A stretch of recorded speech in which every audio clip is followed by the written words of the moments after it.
puji syukur kunjul lamungan ingkang agung sing wis paring kanikmatan barokah kesehatan marang sedhing apitan yang semebar ing jagat raya. Iya Pak, iya. Ari palungguhan iki saged jumlah aku dadi cange, kowe dadi limbuk. Wayangan nggone piyayi sing kagungan kersa istimewa kaya ngene iki lagi sowan ning laladan nyumput Purwosari Babatan Ponorogo. Mosok adate piyayi wayangan iki ora bersih desa ya mantu utawa sunatan utawa agustusan. Ya iki bedane piye? Mergo iki tasyakuran ulang tahun pernikahan emas anggene bebrayan ya kuwi Bapak Suwito karo Ibu Mariati. Alhamdulillah isih diparingi atut untuk rumpungan sing wis menikah selama 50 tahun nyatane piyayi kalih tansah pinaringan seger warasan muga-muga iki bisa nular marang awake dhewe sumrambahe kabeh para warga masyarakat ing wewengkon Liput Purwosari Babatan. Amin amin. Koyo niki piyayi pernikahan Mas kok nganti wayangan sedate piye? Manut pangandikane Bapak Suwita iki wis dadi tradisi dadi adat wiwit saka leluhure biyen kokno. Dadi budaya iki mulai leluhur dan sebagai ungkapan rasa syukurnya kepada Tuhan Yang Maha Esa. Oh, ngono. Mbok kuwi ulang tahun pernikahan perak utawa Mas sak gaduhe nalar sak kadare lampah ora kudu wayangan. Yen pancen ora cukup nggo wayangan ya sing baku syukuran ngono wae. Nek parandene gandeng Pak Suwita iki piyayi sing maniak neng wayang. Ya main bit neng wayang. Saben-saben awake dhewe sowan ngelaladan Madiun taladan Ponorogo panjenengane waton lunggar tur salirane pinaringan sehat mesti nusul. Lah panjenengane iki kelingan nalika aku jane gawe lucon nek kok dadi kanyatan. Lucon piye? Alhamdulillah sowan ngene laladan Ponorogo. Ya Allah sing nonton pirang-pirang sing nanggap arang-arang. Kuwi kata-kataku lak ngono kuwi. Panjenengane kan gugah mosok aku ning ndi mung nonton dalan ayu tak ditok sok yen ulang tahun pernikahan Mas aku duwe rejeki arepe ngundang dalang cah ilang madakarane kabeh. Oh kaya ngono Pak Suwita. Lah kok didekek nang sawah wayangane. Lah ning dalan kono ya terlalu coba, ora masalah kok, Nduk. Pedae apa? Gunane apa? Piyayi sugih duwe pangkat latare jembar ning yen duwe gawe rawayangan. Kuwi becik prasaja kaya pepundhenmu Pak Suwita, nadyan ora duwe latar, dalane ya cepet. Ning gandeng duwe niat, duwe tekad, tetep wayangan nggih hibur warga masyarakat Purwosari. Tepuk tangan untuk Pak Suwita. Kelok tenang tetep sedadani. Dasare iki ya nadyan ning tengah sawah iki ya sawahe dhewe. Sing ngomong sapa? Itu sawahe dhewe. Iki mau dituku paling tok 1.200. Ya mungkin iwane kok malah dilepi. Iya. Akhire kudu garing terus nembok nek ora apa-apa. Ora apa-apa. Turun yo kene iki sing apik lho, manunggali antarané seniman karo warga masyarakat. Iya. Sawangan panggunge gamelan kuwi lak rata nganti tekan dalan. Ya, dadi ora nutupi sing mirsani ora ndangak. Lenggah pinarak ngono wis cetha. Iya. Saya wis ditata karo para-para sing lenggah lore gamelan lore panggung iki rata-rata istimewa ya iki sing lenggah para emak-emak utawa ibu-ibu. Wis dikuasai emak-emak. Wis kek bar magrib mau ditengeri ana. Nganti nek wong lanang nunggu ning kono didon kok. Ngono ya. Kaya ngono kuwi lah. Sing jenenge wayang iki tak kira malah saya berkembang saya becik sing adate biyen wayang mung dipirsani karo Kyai Kakung tur sepuh. Ning di tahun-tahun ini sangat luar biasa karena yang nonton wayang sing mirsani wayang ora mung para sepuh tok, klebu para anak-anak kula generasi muda, wabil khusus emak-emak kepareng mirsani wayang. Rame lan ora wayang iki gumantung emak-emak. Aku iki paling seneng wayang lamun emak-emak lingguh cedhek karo panggung. Sebabe guyune lak banter to. Lek guyu banter iki nimbuli semangate seniman. Oh, ngono kuwi. Matur nuwun emak-emak mugi tansah pinaringan sehat walafiat ora rezeki. Lalu putra-putranipun dados lare kang soleh-solehah. Amin ya rabbal alamin. Aja akeh lek ndungane wong iki menanggap. Kok nanggap ora ngono. Nah lho. Bapak Suwita karo Ibu Mariati kagungan putra sing cacahe 4 sekawan.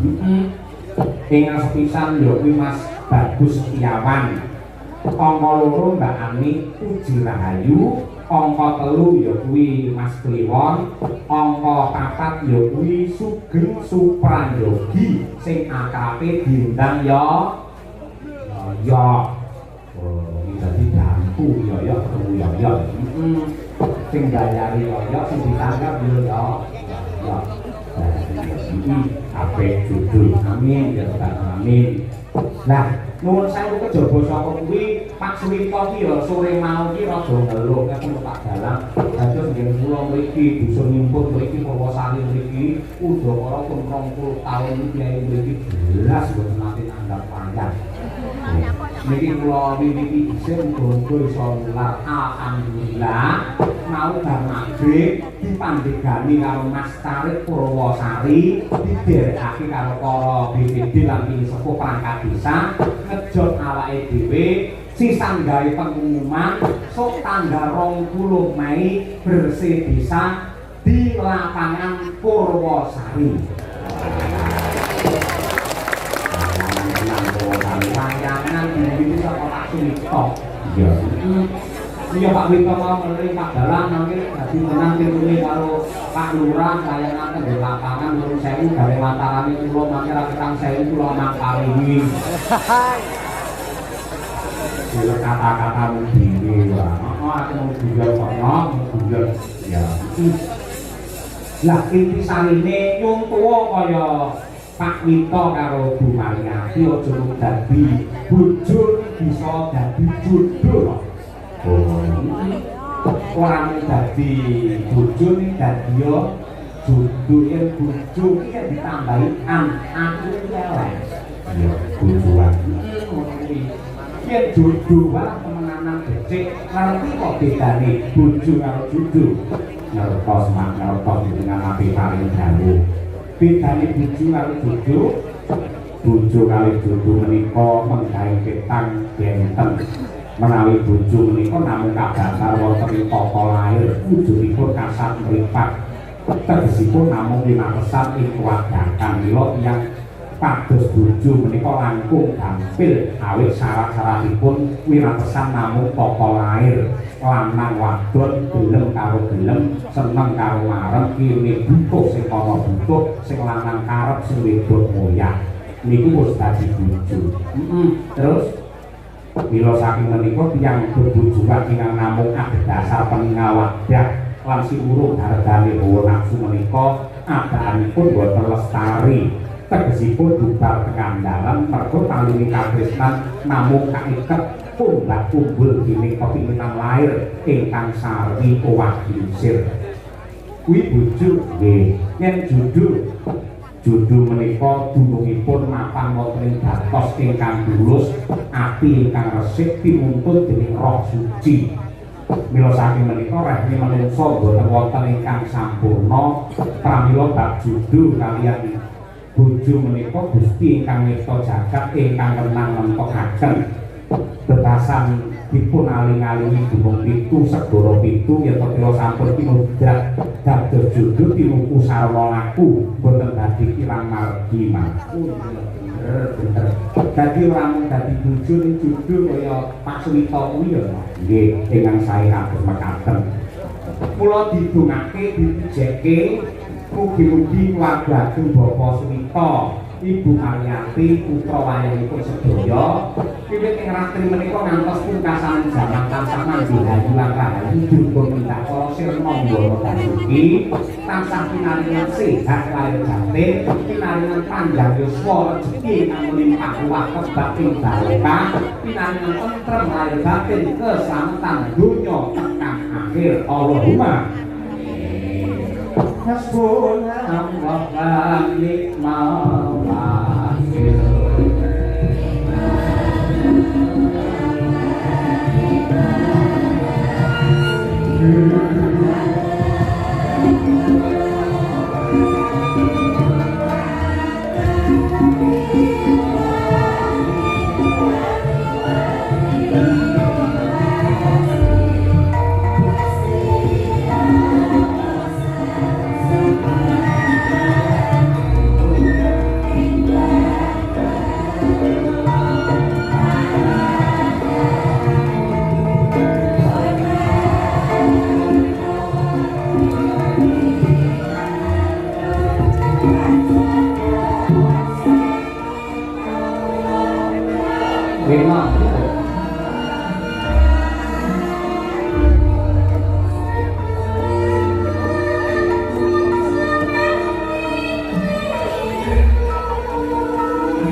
banjur minangka tandha bekti marang Bapak Smita karo Ibu Maryati arep ngaturake tembang apa sing rasi luwih dhisik larase kelok parte barang ngono tembang engko sarung jagung ning ben dibawani dhisik dening Ibu Sukesi Rahayu. Oh, kaya ngono kuwi sadurunge nembang ayo Sukesi matur nuwun karo Pak Suwito Ibu Maryati dongakno supaya panjenengane widodo 10. Ya. Monggo. Dalu Assalamualaikum warahmatullahi wabarakatuh. Saestu dalu menika kula remen sanget lan trenyuh ningali kawontenan keluarga besar Bapak Smito kaliyan Ibu Maryati ingkang dalu menika genep usia pernikahan ingkang ping 50 tahun. Ulang tahun pernikahan Mas. Muga-muga ulang tahun pernikahan Mas iki iso musine awake dhewe ya, Pak. Muga-muga awake iso nganti 50 tahun Bu Maryati ngono lho, Pak. Insyaallah. Aku ora ngerti lho lakone piye. Ya ngene pancen ngono ning rawani ada iki streaming kok. Yen nanti didatani kok buka singgih karo Pak Samyo kok ngono romantis. Bar esuk akhir iki nanti ora ngerti ya lho iki. Amin, amin, amin, amin. Pramila dalu menika kula dinaturaken tembangipun apa? Sarung jagung. Bawane napa mboten? Yo komplit sak bawane pisan ngono kuwi. Bawanipun Monggo saged dandang yo banjur saged utawi asmara ndono nderek kaliyan Sukesi kula manut kalih panjenengan mergo pun kondang dalang sing paling wedi karo bojo kula niki. Ya. lho panjenengan dangaken Pak Dalang. Ya. Wong kandhang yen wong lanang mboten manut kalih bojo niku bahaya. Usulan mendak manut kalih bojo itu. Mergo yen boten iso-iso mungkin iso nopo nggih. Wong lanang di akhire ya aneh-aneh ngono iku. Lah, kula niku nggih saestu Ibu Maryati menika saged menguasai bapakipun. Menguasai. Kula tembangi sarung jagung. Napa kok ngangge sarung? Nuwun sewu, sarung itu adalah simbol kejujuran. Jaba jero padha. Saiki iklan Bu Kesi. Nuwun sewu. Iklan kopi kapal api kae ngapusi. Jare kapal api dibuka orane kapale. Sak 3 roda kae. Bareng dibuka kae bak nyamuk jero kena rodane. Sing jujur ki ya kuwi sarung. Sak gajah duduk. Buktine sarung dibuka enek laline ya ta. Wes, cek ombak. Ini pemanasan Pak Garing.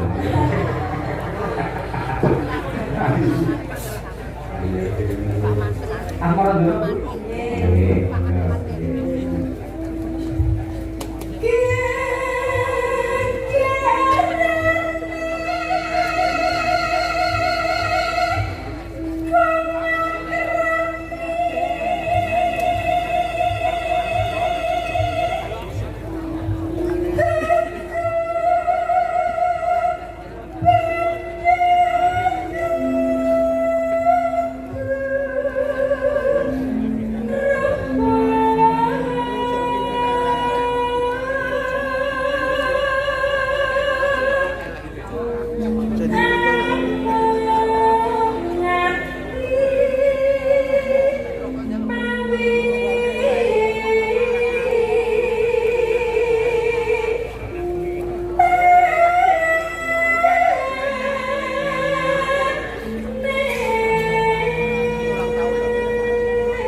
Tembang menika dipaturaken dumateng Bapak Kepala Desa Purwosari. Pandonga kula mugi-mugi ingkang dipun paringi sehat. Ya kok bar mundung lho. Lha nggih Pak nggih. Pak Lurah bar kecelakaan nggih. Nah, dipun dongaken ndang sehat, ndang pulih. Wong niku lak ya diwiki kalih danyang aja lali panyangan. Ora ono duwe ora.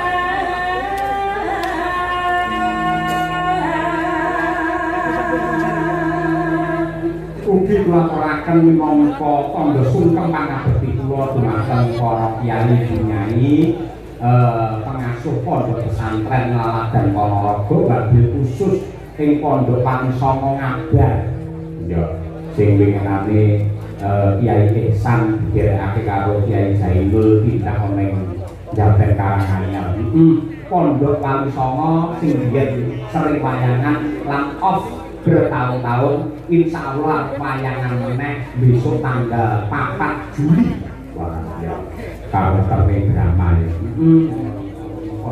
sama ya yen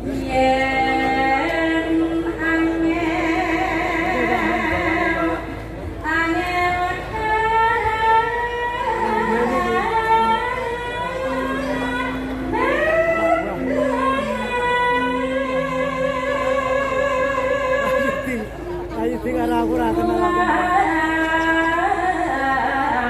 Dalange sinten mati Pak.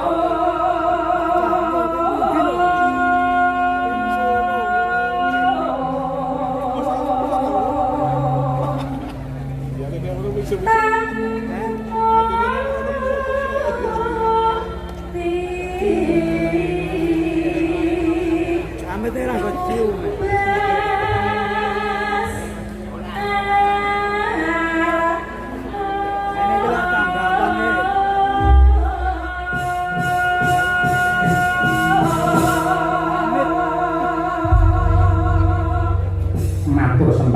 Monggo lajeng sarung jagungipun.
nuwun wilujeng sekolah wis katur tembang klasik sarung jagung karya sang maestro